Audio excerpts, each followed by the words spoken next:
One Question is brought to you by Turnkey Search, a top industry search firm since 1996.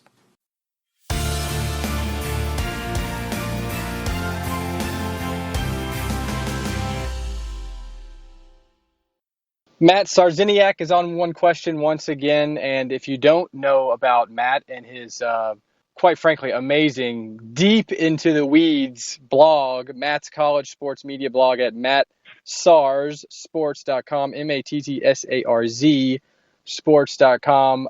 Matt's site, and correct me if I'm wrong here, Matt, started as a scheduling service, right? So it started as here's every college sports and professional sports TV schedule and where games are landing, what networks, what time. And obviously you've been doing this for years and you've gleaned much deeper insights on how the mechanism of TV and the ecosystem of TV works for college athletics. And you put out a post on Monday, and it was titled "The Group of Five Conferences TV Rights and Their Convergence in 2019-2020." I led off D1 Ticker, I think, Tuesday morning with your piece. I find it interesting when somebody digs in on media rights beyond simply the Power Five. Plenty of people are talking about where the Power Five media rights may go over the next 5 to 10 years. But you are one of the few people who can make sense of the entire puzzle, I think, for Group of Five and others. So for those who didn't read the entire piece, Matt, just lead us off with kind of the thesis of where you were going with this post and what you see happening here in the next 3 years for a number of Group of Five conferences. Well, particularly with the Group of Five conferences, the rights fees that they currently get are really dwarfed by what the Power Five get. And I kind of found it interesting. I knew that the American and the Mountain West had end dates for their TV rights that were exactly the same. And I didn't realize at the time, after looking through a few things, that the Sun Belt ended at the same time, and then couple that with Army football. And I guess if you assume that ESPN would pick up BYU's option year, that would also end at that point. CUSA getting out in front of it, and the MAC might be the one that's, I guess you'd call them in the clubhouse, because the extension on their rights technically started this coming athletic year and will last well into the next decade. I guess what I was looking at is we now see that we've had some cost cutting at some networks where they're trying to retool their studio programming, where we're seeing live events in the college space done more via remote production or remote talent with respect to the play-by-play and the analyst. And we now have digital first broadcasters like Stadium that will be starting up, where they're combining American Sports Network, Campus Insiders, and 120 Sports. And those folks, in theory, could, if things don't come through the way they want through exclusive negotiations with their current rights holders, could all hit the market at the same point, and that's a glut of games. I think I counted up, at least with respect to football, that's like 230 some odd games if you took this year's conference-controlled rights into account. And I just found that kind of interesting, and that doesn't even really include men's basketball at all, where, I mean, the American of those conferences, the American probably has the most on TV. But I just found it fascinating that all of those could hit the market at the same time, and I don't know necessarily that they're going to derive a big increase in rights fees. I don't know necessarily. If you look at digital companies like Google and Facebook, who have perpetually seem to kick the tires on sports rights, or the belief is that they're going to get in one of these days.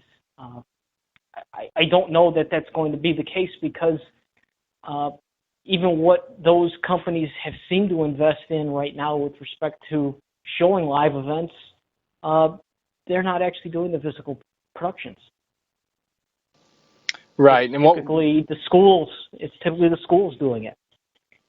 One of the interesting points you make in this piece is the value of the potential value of Thursday and Friday night inventory for the networks and therefore the conferences. One of the interesting things that I'm also watching and find intriguing about the Nielsen viewership, of course, is this new out-of-home metric that Nielsen is able to calculate. And we've seen through some early data how powerful Friday nights can be, a day when traditionally, we see the Big Ten going through an ordeal right now where they're getting some blowback from high school athletic associations and others. Jim Harbaugh has come out and has said Friday night is for high school football.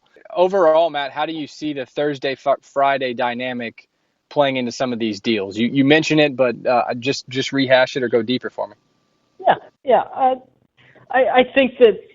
I think the networks find value in it, and the conferences find value in it too, because this year glut of games being spread out over, roughly a 15-hour period on a Saturday into an early Sunday morning is something that keeps those a lot of the Group of Five conferences relegated to lesser TV channels or online streaming.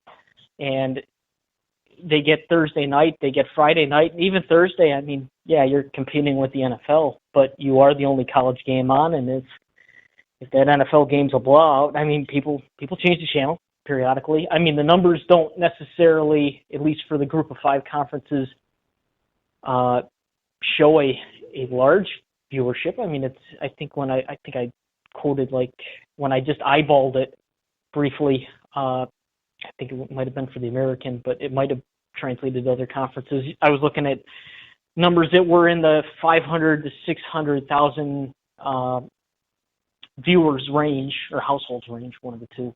I'd have to look at Sports Media Watch again.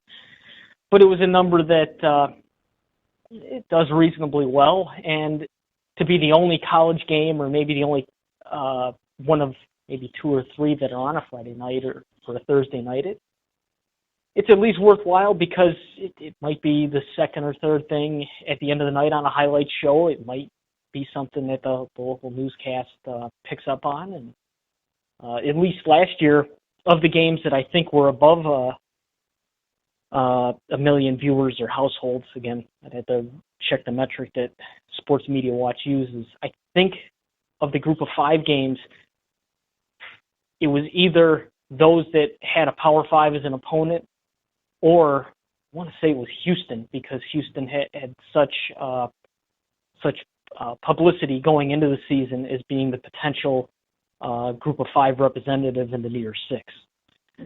So I think when you look at those games, I think there's value to them, because you are maybe the only game, maybe one of two, and you can capture some eyeballs that way. You predict or suppose that ESPN will retain or go after a number of these rights packages. And we know, Richard Deitsch with Sports Illustrated always says, in some way, shape, or form, ESPN has to program 8,760 hours per year. I mean, that's the number of hours in a year. So ESPN, ESPN2, ESPN News, etc. They have to do some deals that carry a lot of inventory. Is that one of the reasons you think they'll go back after a number of these packages? Yeah, I think particularly with, as I understand the way that these contracts are drawn up, you have your exclusive negotiating windows. So ESPN, being the rights holder for most of these, at least either in full or shared, let's say like the Mountain West with CBS Sports Network, they'll get the first crack. They'll get the first crack at saying, this is what we can pay you. These are the networks we can show your games on. This is how many games we can commit to, that type of deal. And I think in that case, and also I think they'll try to get it at my guess is they would try to get it at a rate that's reasonable for them. They don't pay a lot right now for a lot of these conferences' rights. If it's accurate that they pay right around, I think it's slightly less or right around $20 million a year to the American as a conference, You divide that over 12 or 13 schools, depending on how you divide up a share for Navy and Wichita State. You're paying, a little north of $1.5 million, $1.75 million per school per year. That's not necessarily that big in the grand scheme of things when you're paying the Big Ten, let's see, 400 mil, or no, not 400 mil. You're paying in the $20 to $30 million range, I think, for rights for the Big Ten on their own per school. It's just it's kind of that drop in the bucket type deal, and I think ESPN at times has used some of these secondary or Group of Five conferences to try things, and the schools are willing to do that. They might be, willing to let more things be mic'd up on the field, or different camera angles, different production techniques. They're willing to be a test lab in that case. But on the flip side of that, you had, I believe, around the time of the Mountain West men's basketball tournament, they openly admitted that they were not happy playing as many night games, and they were not happy with, in the case of CBS Sports Network, having a conference tournament game. I think the second semifinal, I'm going to guess, ended around 1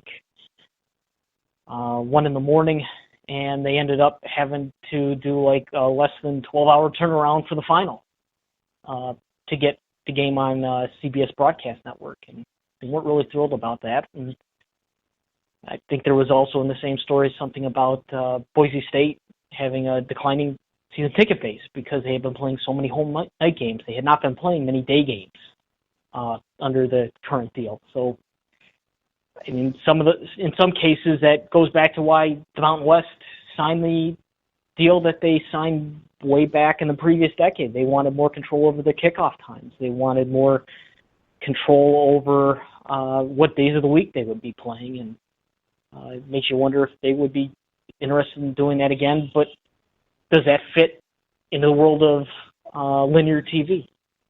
I can't say that it does in every instance. Last question, Matt, and this is the question everybody would like to know the answer to, so I'll pose it to you. Give me the exact year Power 5 conferences will make more from their streaming rights than their traditional cable rights. Ooh.